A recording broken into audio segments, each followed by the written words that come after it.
আসসালামু আলাইকুম। আশা করি সকলে ভালো আছেন।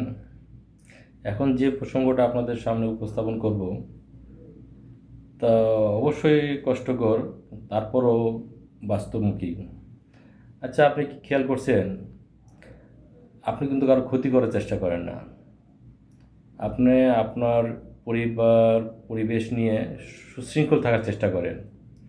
তারপরে যে আপনি সমস্যায় আছেন, বিভিন্ন পেরেশান নিয়ে আছেন, বা মামলা মোকদ্দমা বা আশেপাশে বিচার টিচার এসব নিয়ে আপনি জর্জরিত আছেন, বা অশান্তিকর পরিস্থিতি আছেন, এগুলো সব কিন্তু কোনো ভিন দেশের কারণে না। আপনাকে কিন্তু মায়ানমার থেকে কেউ এসে আপনার প্রবলেম করতেছে না, ইন্ডিয়া থেকে কেউ এসে প্রবলেম করতেছে না, বা ভিন্ন ডিস্ট্রিক্ট থেকে এসে কেউ আপনাকে প্রবলেম করতেছে না।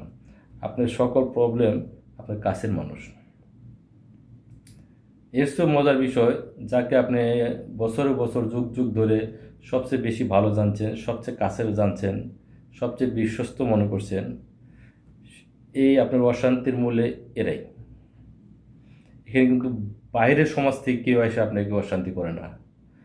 আপনার আমার ব্যক্তিগত জীবনে, পারিবারিক জীবনে যত অশান্তি, তার প্রায় 90% অশান্তি আপনার কাছের মানুষের দ্বারা, আমাদের কাছের মানুষের দ্বারা।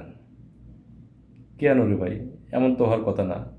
কাছের মানুষ তো চিরকাল কাছেই থাকবে, তাই না? মনের মতোই থাকবে, এটাই তো হওয়ার স্বাভাবিক। কিন্তু না, কেন জানি না এমনটাই হয়ে আসতেছে। নাকি আমারই শুধু হয়, আপনাদের কি হয়? যদি হয় তাহলে একটু কমেন্টস করে জানান। সামনে আরও অনেক প্রসঙ্গ আছে যা আপনাদের সাথে শেয়ার করতে আরও উৎসাহ লাগবে। অনেক অনেক ধন্যবাদ।